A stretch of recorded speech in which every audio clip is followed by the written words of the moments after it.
I'm back again with another interview from the Launders Lan day one.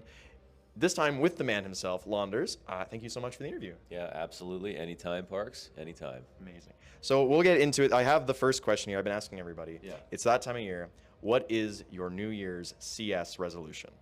Oh, I'm 1440 by 1080 for sure.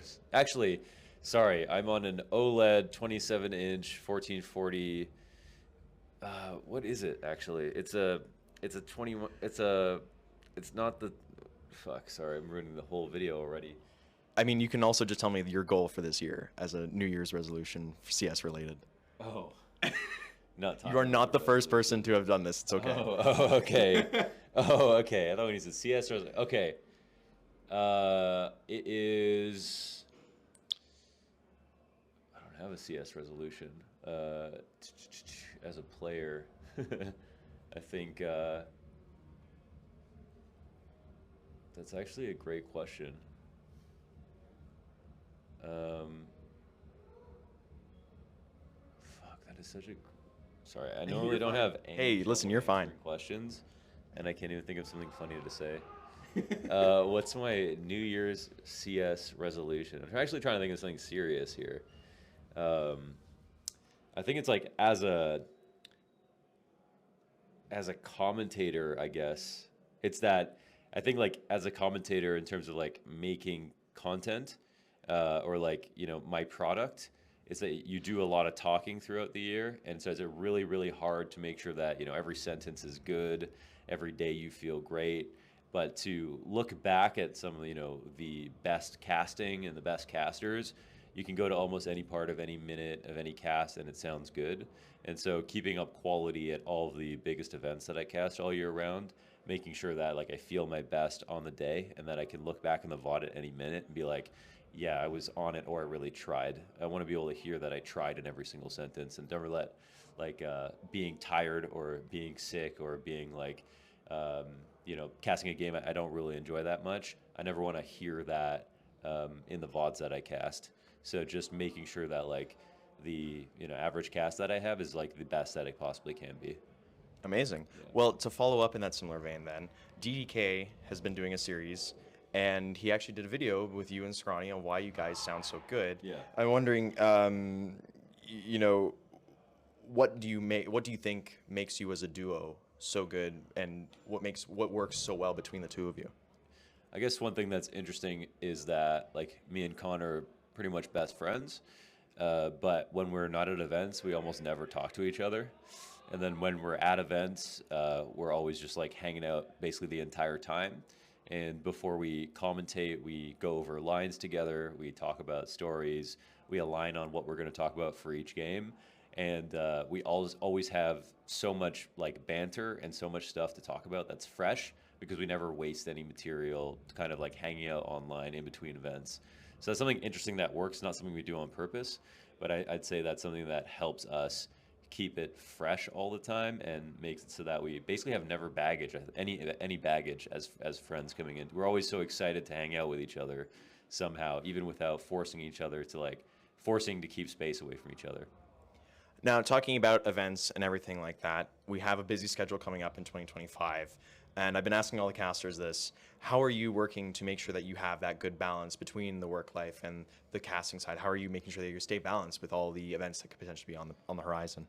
No, I'm definitely the wrong guy to ask. I'm setting a bad example, I think. I spent like this entire, I got my dog, I got engaged, and then I started, the entire time I was on, doing hundreds of meetings to be able to run this LAN. Organizing everything, sponsor side, booths, the graphics, the venues with Alex, and so it was a lot of work and a lot of learning, and I basically had like no time off. So, and that is something I've been thinking about. So I would say, like I just talked to my fiance about like planning time to have dates together so that we can actually like specifically segment out time. I've always thought that's a very unromantic thing to do, but if you do let work overwhelm you, it's really important to like be mindful, like be purposeful about how you spend your time in that regard. So I've just been having a lot of fun working a lot and doing more CS stuff. So I'm willing to make the sacrifice right now. But for the moment, I'm definitely not the model of how to like have good mental health and like be in a really really comfortable place and like a healthy mindset of like a work-life balance. So I'm not that guy right now. You're not that guy, pal. Okay, well, speaking on kind of leading up to this event and everything. So this is your third event you've led. You led Frag Fest the first, Launders Lan last year, now Launders Lan 2.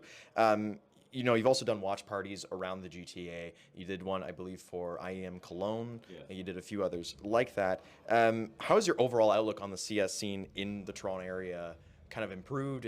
How do you feel about that whole area? I think my suspicions when we started running the land were that we've got like a thriving scene that's just been dormant for a while because there were no lands to actually go to after COVID. So I think when we ran the events, I knew they would be successful. And I think that we've seen that Toronto has delivered. Like a lot of people are here. It's also a nice location even for Americans to come. You know, it's being so far south down in the country. I think lots of people have come up, from Buffalo, California. Some people have flown in from Europe. So it's just kind of delivering exactly what I think we predicted in that sense. And I think we're proving that in the future we can host much larger events for sure. Amazing.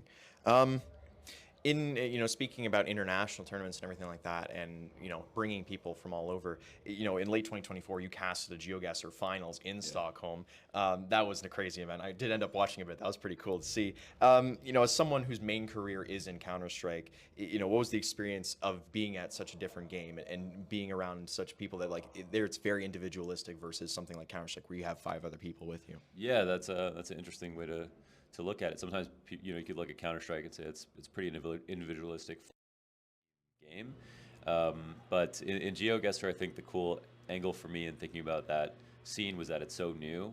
It's like real like CS early days sort of, and like the talent working at the event and seeing everybody meet each other for the first time gave me the same feelings as what you get at a local event like this, where a lot of friends are meeting each other off Discord after playing on teams for so many years. And that's a game with very grateful people that are really happy to be there, and it was very very fun from that perspective. Also, as a commentator, I was a play-by-play where I'm normally a color in Counter-Strike, and people see me in Counter-Strike, and I give Scrawny 100% space as a play-by-play to take all the action moments. And in GeoGuessr, I of course was going to not be the color when I'm casting with someone like Rainbolt, who's the expert. So I had to do Scrawny's role, and it was really fun, good practice, and I think gave me more range even coming back to CS to cast with him as a commentator. Did you ask him for advice during that or after the event or before? No, not at all. I think if I haven't learned enough casting besides Scrawny, then I haven't been listening. So yeah, that's a very good point. So yeah, I thought about what he would do. I thought about what I've learned from him. And then, like even in writing the trophy lift, that's something that he does every time in Counter-Strike. I made sure to do one sort of in honor of how he would do it in GeoGuessr. Speaking on, it's early CS days and everything like that. We had COVID and everything like that, and then all the events kind of disappeared locally. They've really started to emerge in the last 2 years with Fragadelphias all over the contiguous United States, and now Launders Lan's up in Canada. What do you really enjoy about the LAN culture that you just have started to really pop up yet again? Yeah, I think it's always seeing people talk to each other that wouldn't normally. I mean, here I even got to meet my YouTube editor of 10 years that used to just be a viewer of my stream who, he's lived in Buffalo this whole time, but there was no event for him to go to for us to meet. And now, I've got to meet him, seeing and hearing stories about players who have been playing with each other on teams for many years and never got to play each other. Those are the moments I care about the most. I don't even really care about Counter-Strike in that regard when it comes to these events. Nothing supersedes the friendships blossoming from online relationships to real life for me. That's the most important thing. And then the last question I've been asking everybody, and I know it's day one, it's a little bit early. We had Lake here last year playing on an advanced pug, got second place, and then all of a sudden he's on M80 yelling at Floppy and telling him to look at him and having a good time. Look at me, Ricky. Who have you seen kind of around that's like, man, this might be the next kind of Lake, where they go from a Launders Lan to all of a sudden being named a bold prediction by HLTV number 12? At the last event, Fluffy Aimers were able to win, and so Lake got second place to that team. On Fluffy Aimers, There was Pendulum, who's also my friend of mine. I coached his team once. He such a talented player, Opper, IGL, and rifler, but he ended up he's an engineer for Metrolinx in Toronto now, and has quit CS unfortunately because the scene in NA is not that great. Especially if you've got like a job like that lined up, you're never going to like drop it for a chance to play tier 2 for a while. So I totally understand, but he was definitely like the biggest prospect for me. When it comes to this LAN, I'm definitely watching for who I believe in to that degree again. There is somebody here named Jarvis who still struggling, I think, to stand out, but he was a Rainbow Six pro. And I've known him for some time, and I always find it interesting to see people try to translate their games or their skills from one game to another. And Rainbow Six definitely a tough game, so I respect it. Not everything's going to copy over, but that's somebody that I've been watching for sure. Amazing. Well, thank you so much for your time. Yeah. I hope you have a good rest of your event. I'm going to try and get my hand out here to get a handshake in. Thank you so much. That is pretty much the end of the day one coverage for interviews, hopefully. These are going to be entirely out of order when they get on the site. But thank you so much for watching. Bye for now.